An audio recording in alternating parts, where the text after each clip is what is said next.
Good morning, Karl. I'm here with Karl Polen, CIO of the Arizona State Retirement System, ASRS as we call it.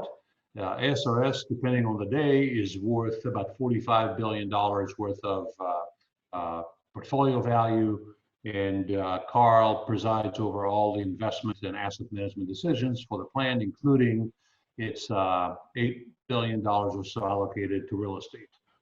Karl, welcome to our program, and we are delighted to have you today. Perhaps before we get started, I kind of wonder, how are you personally holding up with the pandemic, and what do you do to stay both sane and fit? Well, we're holding up fine. I mean, my wife and I have renewed our acquaintance. We used to be very busy and barely see each other some days. We are now in almost constant contact and both pleasantly surprised how much we like each other and seem to be able to get along. So that's very good news and welcome in many regards. The personal life is completely different. We miss the gyms are closed. We live in a nice neighborhood in Phoenix that's, we've taken advantage of the opportunity to get acquainted with a few more of our neighbors. It's become, a walking hub. The roads in our neighborhood are quiet and pleasant, and they're constantly occupied with walkers. And so I've been averaging 4 or 5 miles a day walking my dogs and so forth. So I haven't had, fitness is a relative term for me, but I haven't had adverse consequences as a result of that coronavirus. Right. Great. Well, good. Thank you. So before we launch into the content itself, can you describe in broad terms the ASRS investment program before COVID-19? What did it look like? How was it made up? What were the basic essence of the strategy? Super high level. Sure. ASRS, as you mentioned, where our current assets are approximately $40 billion. Our balance sheet has shrunk a little bit as a result of stock market reaction, in particular. So, and our actual deployment of assets is, quite consistent with the strategic asset allocation. Great. What happened since the beginning of March? Well, it's still playing out, of course. As everybody knows, the stock market reacted very strongly initially to the initial virus impacts and news.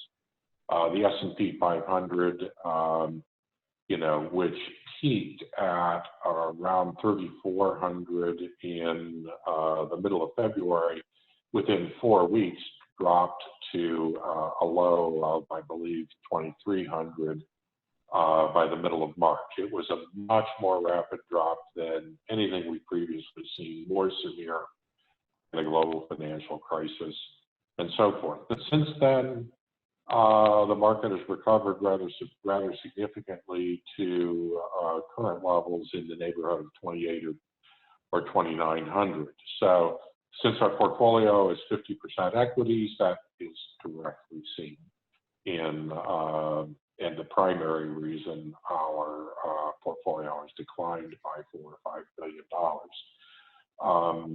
The impacts on the credit and real estate portfolio, which are largely held in private markets, aren't fully known yet. What we've seen in terms of marks from the real estate fund universe has been a very mitigated response, as many folks who may be viewing this from the real estate community would know. The Odyssey Index was actually up for the first quarter, a small amount, less than 1%, but positive.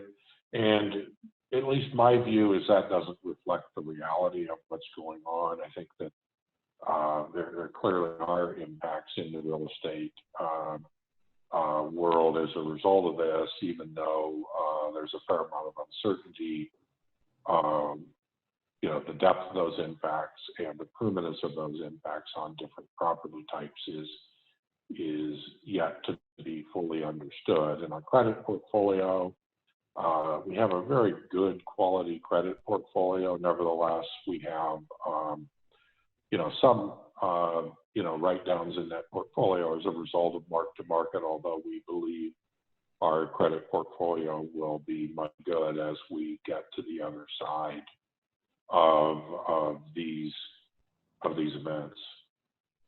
So we'll come back to what you're working on and what's coming up next. Before we get there, observing or looking back over the past month and a half of this pandemic being announced and dealt with, et cetera, what has surprised you so far? What turned out different than what you would have expected? So far, and of course it isn't over yet, the stock market response has been less severe than I would have anticipated. Right now, the stock market, if you look at the S&P 500, and there's differences depending on which markets you look at, the S&P 500 is, you know, representative of what's going on in the stock markets. The S&P 500 is only down about 15%, right, compared to its peak in February, and is down, I think, less than 5% compared to a year ago. The events of the coronavirus are more severe in the real economy than anything we've seen in our lives. You know, everybody on the call is less than 100 years old, and none of us were around for the Great Depression. So in all of our lives, we've never seen anything like this.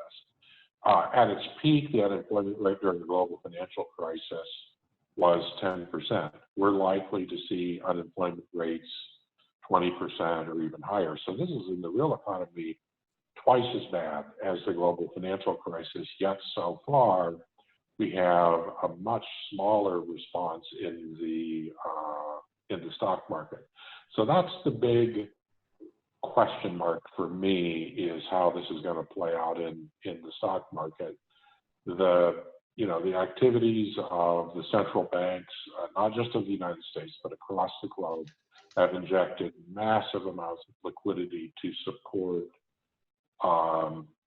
every liquid market, really, but especially credit markets.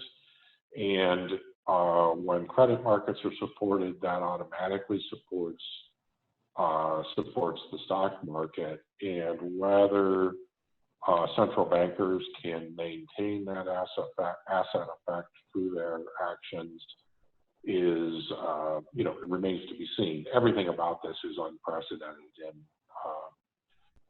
in the modern economy, although the activities of the central bankers so far have been very effective in avoiding what potentially could have been a much worse outcome for the economy. And maintaining higher asset values is supportive of the economy through you know, what's commonly called the wealth effect. If the stock market had dropped, you know, below 2,000, things would be far worse in terms of people's ability and willingness to spend the money, and the ability to claw your way back would be much harder. So remains to be seen, but I never would have guessed see unemployment at 20%, and yet the stock market would only be off 15% compared to a prior peak. So the stock market is pricing in that the worst is behind us, at least as far as the economy is concerned, and the outlook for the next year or two is that things will only get better from here. Do you think the stock market is right, or do you think they're wrong and there's going to be another correction, significant correction in the stock market? And I know you don't know, but I wonder what's your opinion. Yeah, and I don't know. My personal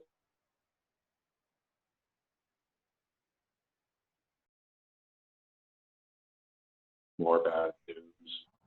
I think clawing our way out of this hole is going to be harder than what's discounted in the stock market right now. What's discounted in the stock market right now, and that we will see, some further dips in the stock market.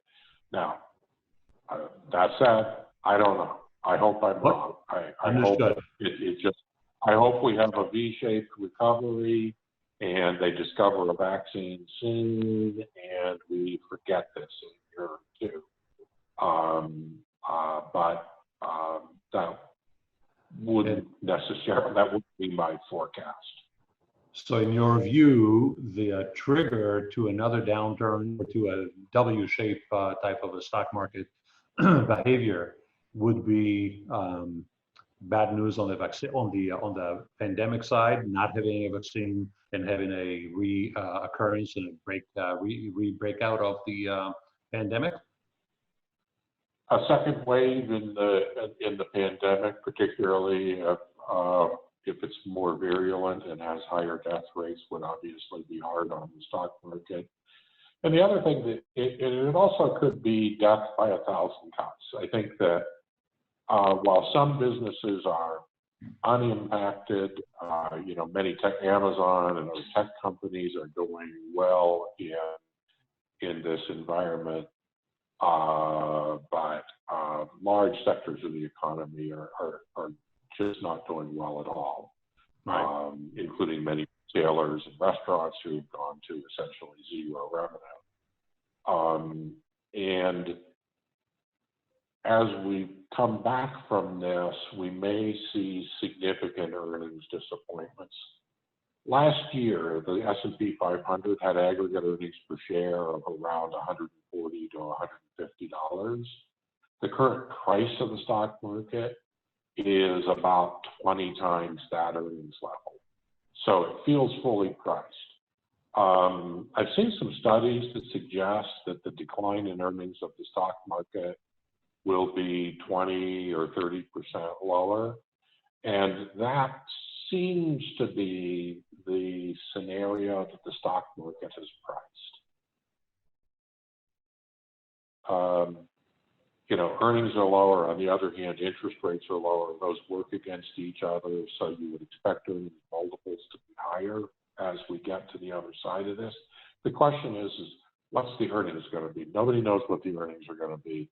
And if the consensus, instead of earnings are going to be 120-ish or something like that, comes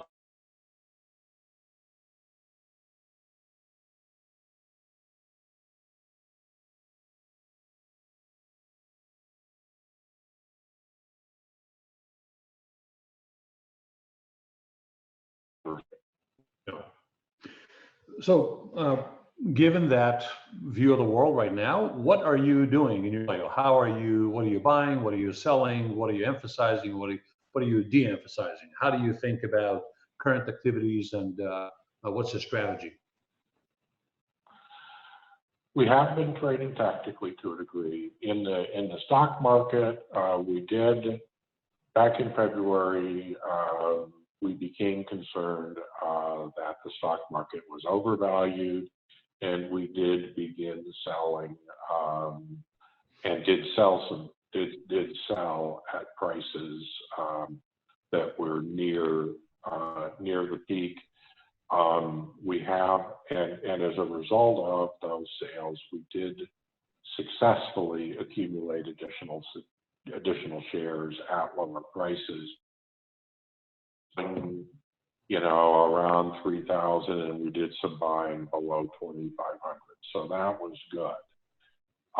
But we have net liquidated assets, and we are carrying a relatively high cash balance of around $1 billion to be for opportunities as they arise. We have been very active and in close communication with our partners to be able to respond quickly to opportunities. As many folks listening to this would know, there was a considerable amount of stress in certain mortgage markets with folks who had used repo lines to finance mortgage portfolios. around the end of March when those portfolios were marked to market. And we did successfully invest a couple $100 million in very distressed positions, you know, over a single weekend, actually, as those opportunities emerged. But right now, we're kind of in a holding pattern. This feels, you know, maybe it's the eye of the storm. It's either the eye of the storm or the storm is over.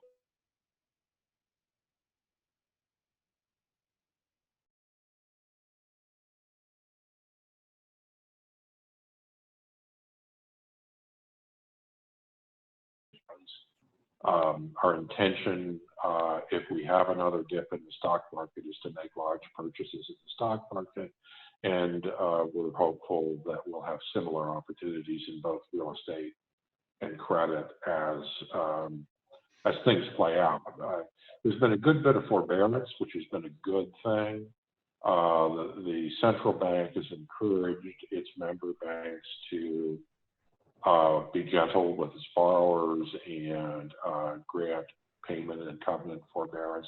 As those forbearance periods run off, there's a chance, if not a likelihood, that there will be, you know, considerable stress and opportunities emerge over the next 3 to 6 months. Karl, how liquid do you find the markets to be across all the categories? Private markets, public markets?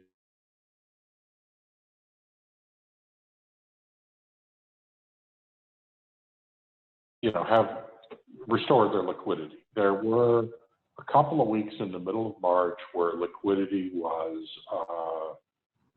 problematic. It was very expensive to trade the stock market. Bid-ask spreads were high. A lot of people simply withdrew from certain derivative markets, and it was difficult and expensive to trade. The actions of the Federal Reserve and just simply the normalization as people have gotten used to a new reality have restored relatively normal, if not completely normal, liquidity in public markets. Private markets are still impacted because credit has been slow to come back. People are feeling their way through what fair pricing is. So M&A activity in general across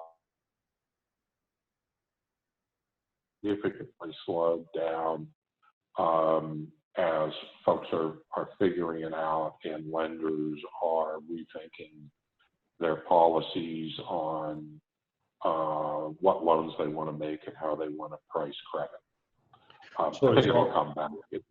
It'll be a reasonably orderly process, but it isn't done playing out yet. And it's mostly about discovering price and getting comfortable with valuations. Am I right? Yeah, I think that's right. I think if you own, you know, let's just focus on real estate for a second. If you own a project that is, you know, if your tenants are paying, or even if they aren't, and you're getting forbearance from your lenders, you're certainly not in any hurry to sell it. You want more certainty around the pricing process before you decide to sell something. So folks, nobody's, to a significant degree in our observation, capitulating on price. And there hasn't been enough stress in the market as a result of the forbearance to see much in the way of, you know, what you might call forced selling. So the bid ask on pricing is, for the most part, you know, quite wide now, and you just don't see a whole lot of transactions. How much, I know about the wide gap between bid and ask, but I always wonder, I know what motivates the ask price. I don't quite understand, and maybe you can enlighten me on how rational, what drives the bid ask, because you just mentioned a moment ago that valuation and pricing currently is very opaque. It's hard to decide what it is. So what drives bidding prices, and how realistic or how solid are those prices if you were just going to look at them from a rational point of view? Well, I think that people need to think about risk in the context of the economic uncertainty. We don't know right now whether coronavirus is a 6-month thing or a multi-year thing. If it's a multi-year thing, then the demand for space and the ability of tenants to pay is going to be impacted. And in order to take that risk, there's a couple ways to look at it. One would be that you just run your normal pro forma, but put a higher discount rate on it. Or alternatively, you do super conservative assumptions you pro forma and assume that for several years there's going to be rent reductions, either because the rental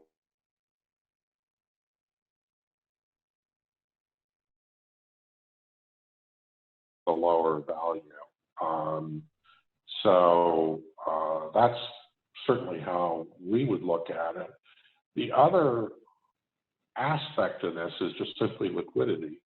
Our balance sheet is smaller. Basically, every asset owner's balance sheet is smaller, so we have fewer bullets to deploy into risk categories.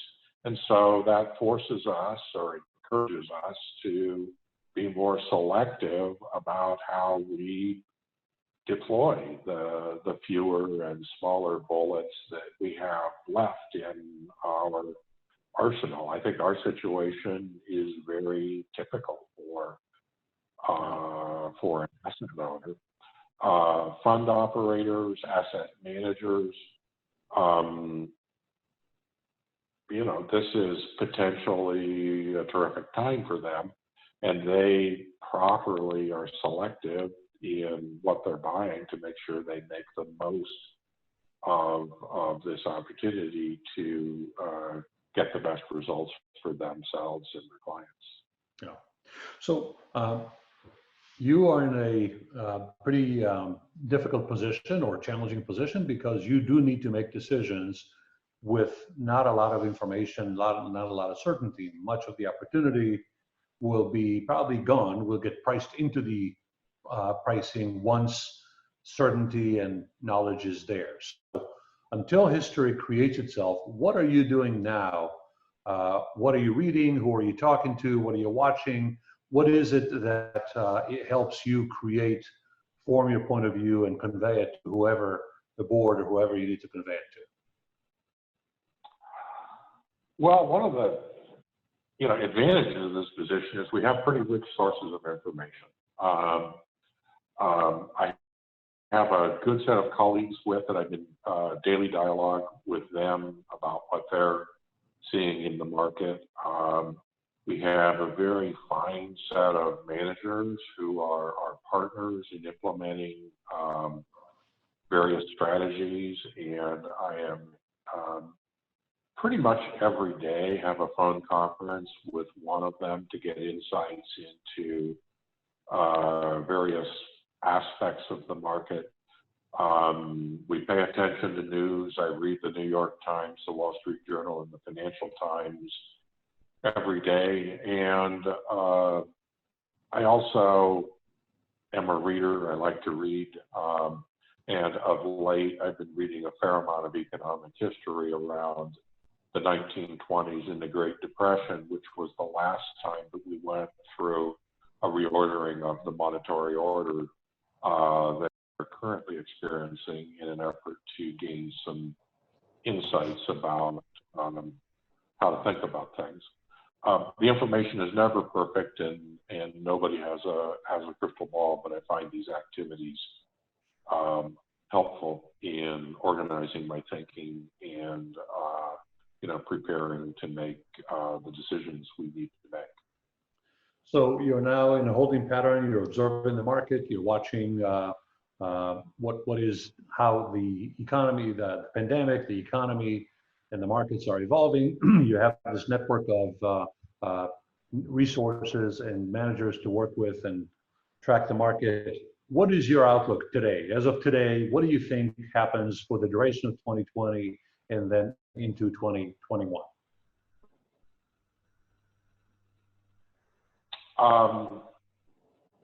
It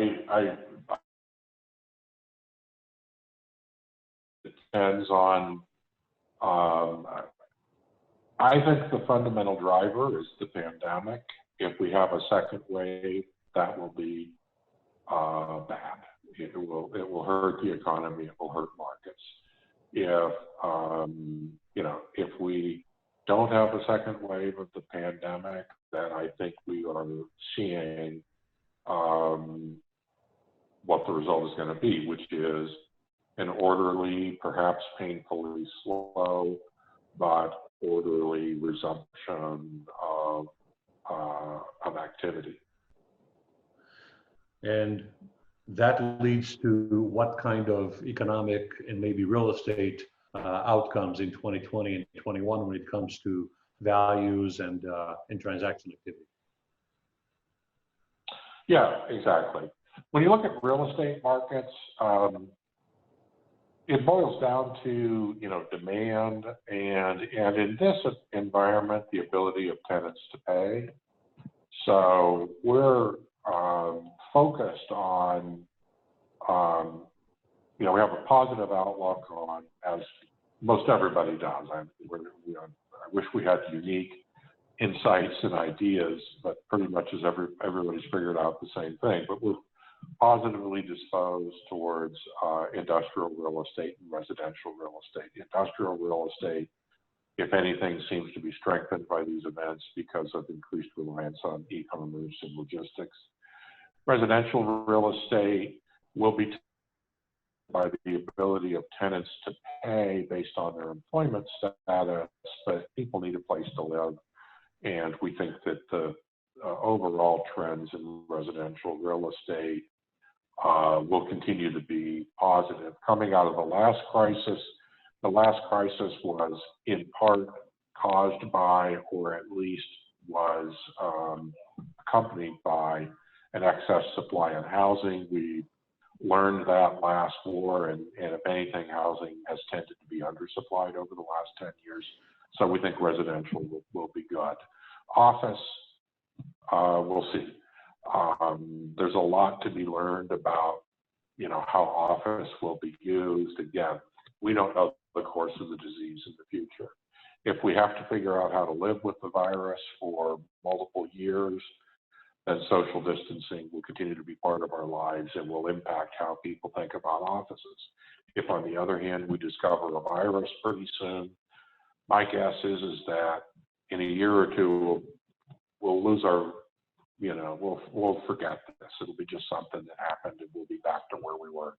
So I think there's going to be some impacts on office, but basically really hard to forecast how that's going to play out, and we'd be cautious about thinking about how to invest in office. Certainly, we'd want to invest in office that has, the type of infrastructure that would be flexible to meet evolving needs in how space is used, and particularly with environmental features, including air treatment, things like that, that would help make the use of the space safer. Retail, of course, is impacted. We've in the span of 2 months, we've probably accelerated 5 years of transition to the inevitable, which is greater use of e-commerce and challenges with brick and mortar retail. We're already seeing bankruptcies in retail, and we're going to see more, and that's going to create great challenges for categories of, particularly mall-type categories of retail real estate. What's your outlook for grocery center anchored local neighborhood centers? Pretty good. Grocery stores have obviously done well.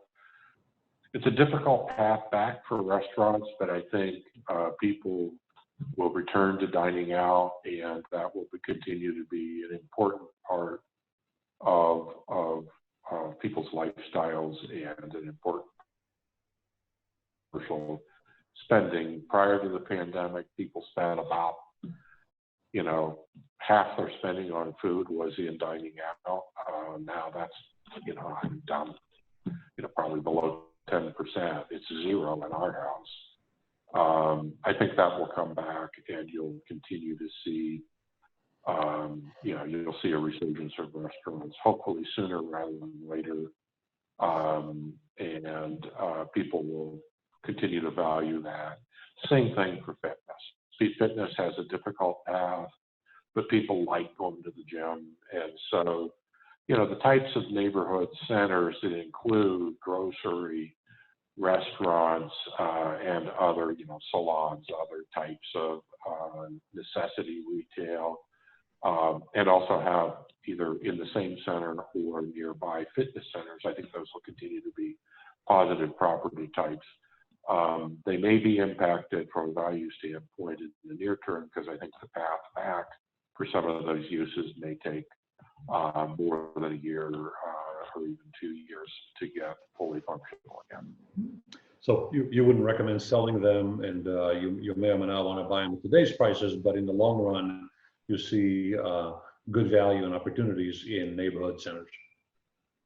Yeah, I mean, we'd be on the lookout for opportunities to invest in neighborhood centers if we thought we could get, a good price. My guess is that if you own them, you're not going to sell them, but maybe there's some folks that will be in a situation where they need to shrink their balance sheet and reduce their leverage, and that may create some opportunities. Time will tell. So you have artfully avoided answering my question about what happens later this year and next year, even in the case that the first case, the one that says the worst is over, we're beginning to see the awakening. So if you don't mind, let me take you back there and see if I can push on you to answer a bit more specifically. By the end of this year, if that's the case, if we don't have a W in the pandemic and a rebreaking of the or a second plague, what do you expect values to look like at the end of this year? What do you expect values to end up at the end of the following, relative to where they were before? If we're on an orderly economic recovery, and disease rates remain low, we don't have a second wave, and we're having an orderly reopening of businesses,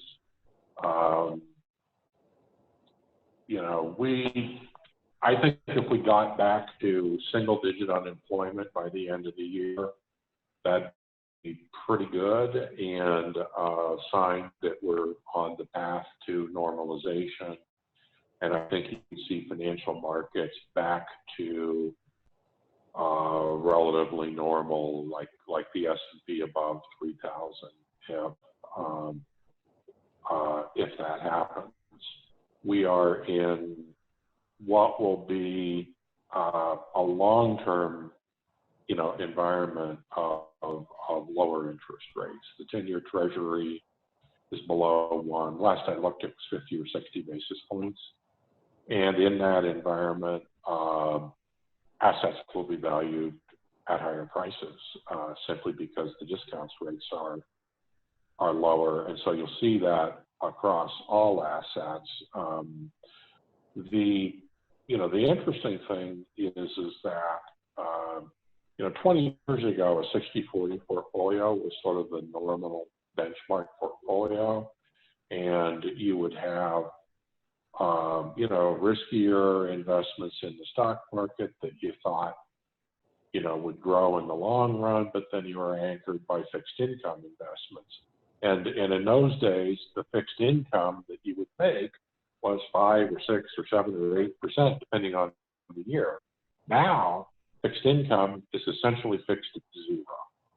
So it is going to impact how people think about asset allocation, and to the extent people want a fixed income, meaning a steady cash flow as part of their portfolio, which many people will want, it's rational to want in your portfolio. It'll be positive, for assets like real estate that produce steady cash flow. And I think you'll see cap rates inside of they were even when we thought they were frothy a year ago. So, even if it takes 2 years to get back to 5% unemployment once the stock market and asset markets in general perceive that is happening.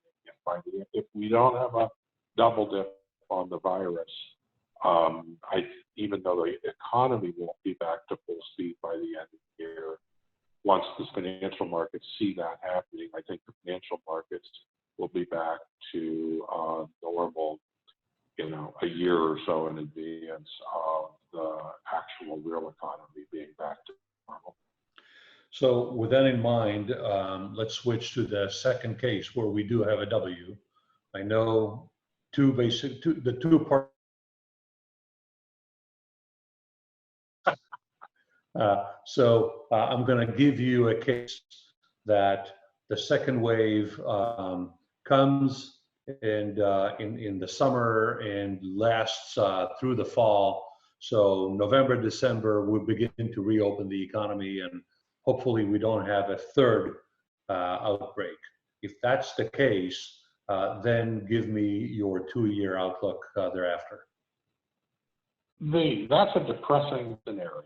And again, I'm going to be incredibly vague, but here's what worries me about this is the psychological impact. And understanding psychological impacts is very, very important about understanding what happens in the macro economy. That's why the statements of the Federal Reserve are so carefully crafted to signal their expectations about the economy.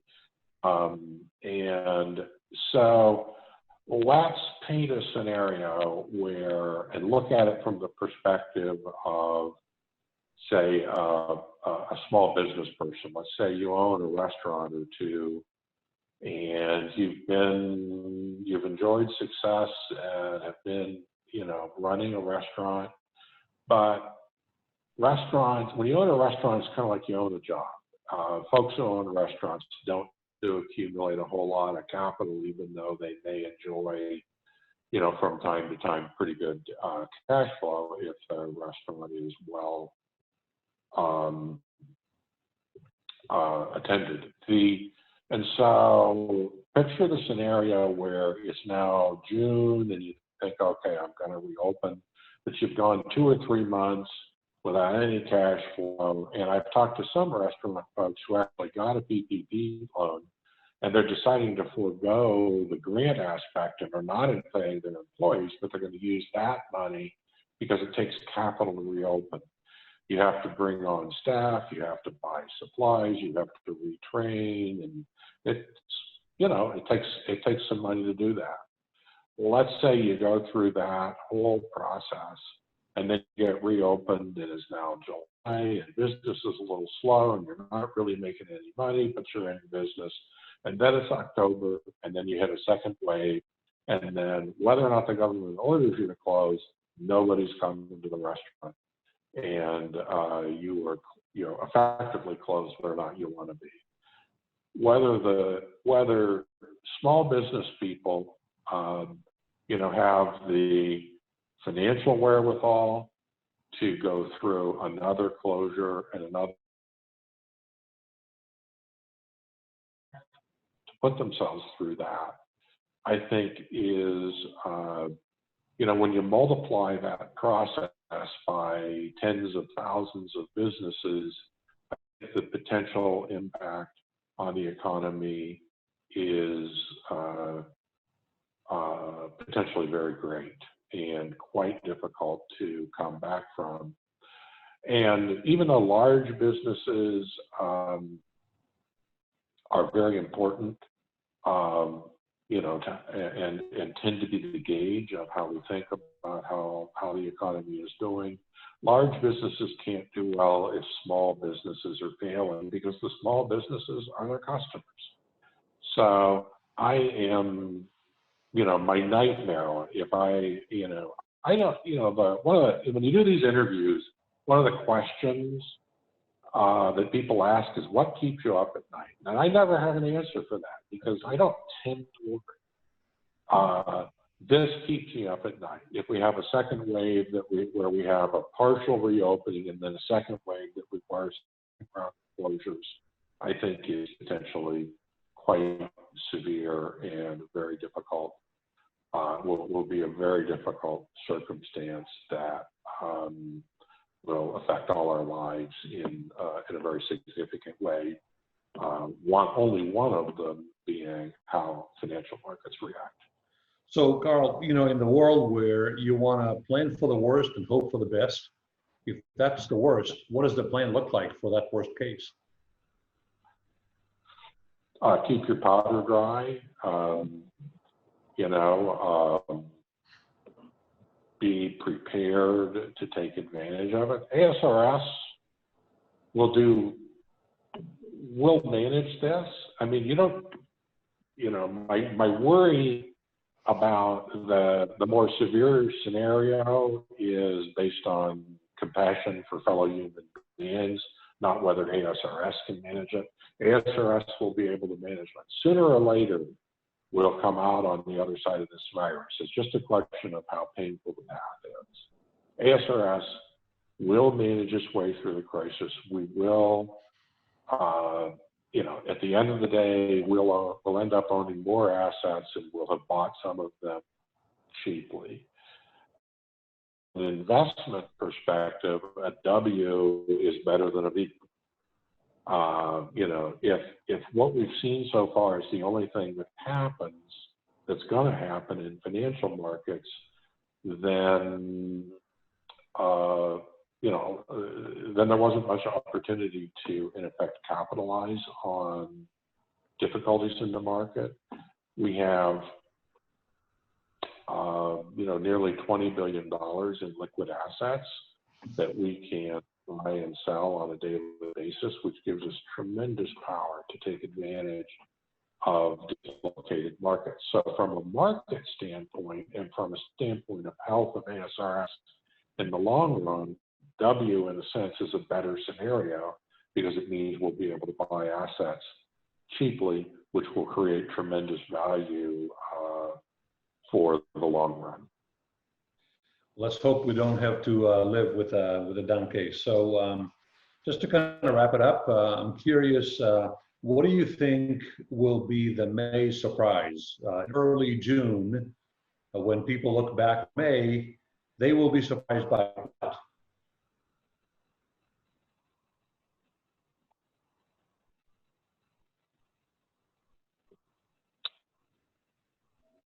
The calmness of May is the surprise of May. The absence of much motion in markets is the surprise for May. Great, thank you. We'll hold you accountable for that, and we'll probably try to talk to you in early June and see if your surprise came true. Carl, it's been great chatting with you. I appreciate you taking the time and sharing your views. I do want to emphasize that these are your personal views. I'm sure you'd like me to do that.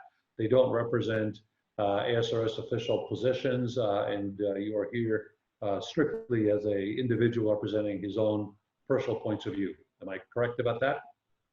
That is correct. Good. Well, thank you. Stay healthy, stay well, and we look forward to catching up with you real soon. So long, Carl. Thank you. Have a great day. You too.